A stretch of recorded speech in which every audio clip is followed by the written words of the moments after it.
بسم الله الرحمن الرحيم. السلام عليكم ورحمة الله وبركاته. ازيكم يا جماعة، عاملين ايه؟ يا رب تكونوا بخير وصحة وسعادة ان شاء الله.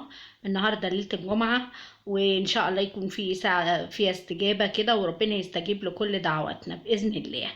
النهارده فيديو جديد، بس قبل ما ابدا يعني عايزاكم لو سمحتوا تحطوا لي لايك وشير وتشتركوا معايا في القناه. مش هيأس واقعد اقول برضه، وان شاء الله في يوم من الايام هتشتركوا وقناتي هتكبر باذنك يا رب. الفيديو النهارده فيديو مستفزني انا بصراحه، وشكلي كده صوتي هيعلى وهتضايق بعد ما فرحنا للغاء بتاعت نجم الراب ترافيس سكوت ده. هو مصر على انه لازم يعمل الحفلة.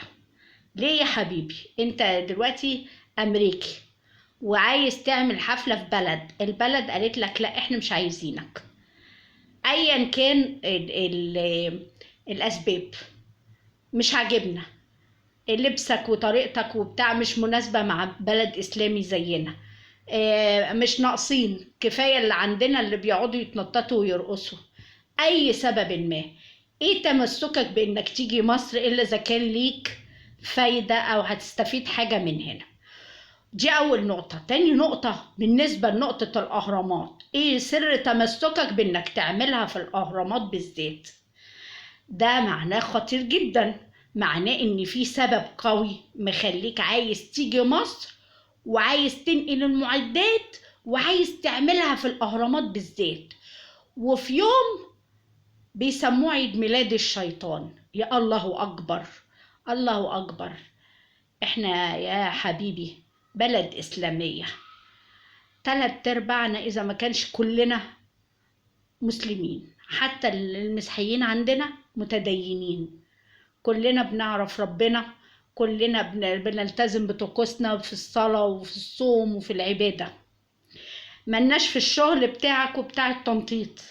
ناس مش عايزاك وفرحوا وفرقوا شربات لما عرفوا ان انت مش جاي.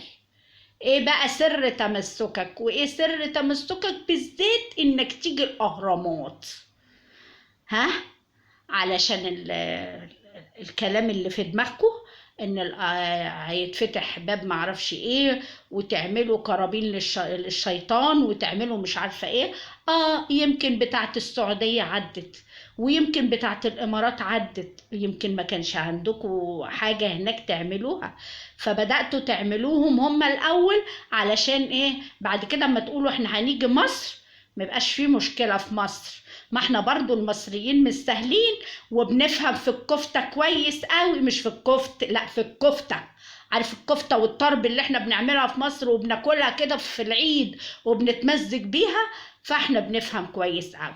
ممكن قوي قوي الحفلتين اللي حضرتك عملتهم قبل كده، مع ان انا بعاتب على البلاد دي ان هم دخلوا حد زي حضرتك يعني مع احترامي، انما في مصر لها سبب. وبعدين انت يا حبيبي من امتى انك انت تيجي تختار وتقول انا عايز اعمل حفلتي وعايز اعملها في الهرم واليوم الفلاني؟ ليه يا حبيبي؟ هي مصر دي كانت املاكك؟ ويطلع شوية فنانين مالهمش اي لازمة يقعدوا يتكلموا ويقعدوا يعملوا. ما تلموا نفسكوا شوية، ما تلموا نفسكوا شوية. ربنا هيغضب علينا اكتر من كده ايه؟ ربنا هيغضب علينا اكتر من كده ايه؟ الفن ده بقى جايبنا لورا. في ناس كتير جدا ما اتكلمتش، لا مع ولا ضد. الفاسوخة اللي اتكلموا هم الفنانين او المذيعة اللي اتكلمت او يا سلام.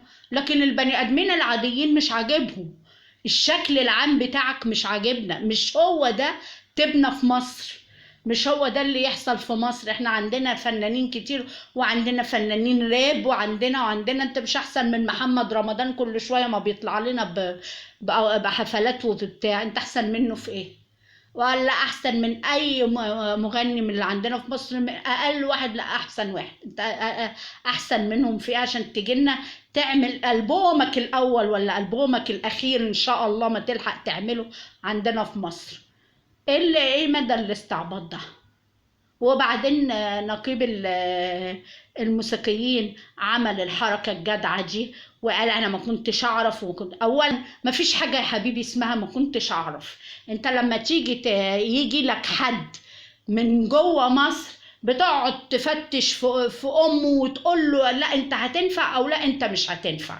وياما كتير قوي من فنانين وناس غلابه مغنيين من عندنا هنا من مصر، وكنت بتمنع حفلاتهم وتقول لا مش هتنزلوا وشروطي كذا وكذا وكذا. يوم اما يجي لك واحد اجنبي ومن امريكا ما تفكرش حتى تستعلم عنه. ايه عاملين طاوله مع بعضكم قاعدين بتسالوا بعض بتفتوا والنبي ايه رايك فيه والنبي ايه رايك؟ لا حلو هاته ده يعلي السياحه. الله اكبر الله اكبر. ولو في حد بقى مات ولا جاب لنا عفاريته وشياطينه معاه وهو جاي، وعيالنا اللي احنا بدل ما نعلمهم الصلاة وان هم يراعوا ربنا ويراعوا دينهم بنعلمهم راب وزفت وطين والطقوس اللي بيقعد يعملها. ده بيسكت فجأة ويقعد يعمل وحاجات كده طقوس ما بنفهمش دي معناها ايه. بتحضر لنا ايه ولا ما بتحضر لناش ايه؟ وجيتوا قلتوا لنا لا معلش اصل اللي حصل في امريكا كان نتيجة للتدافع، في حين ان ضابط زميله مات قال كان واخد حقنة في ظهره في رقبته بالظبط مكانها في رقبته. الحقنة دي عملت له تشنجات ومات. واللي ماتوا كانوا اطفال صغيرين في السن. وبعدين انت يا حبيبي جاي محدد سن معين، يا روح قلبي انت يا امور مش عارفه من 16 ل 18 سنه ولا ايه؟ ليه بقى ان شاء الله محدد دول؟ هما الاسياد طالبين منك المره دي السن ده ولا ايه؟ ما تتكلم كده وتفهمنا.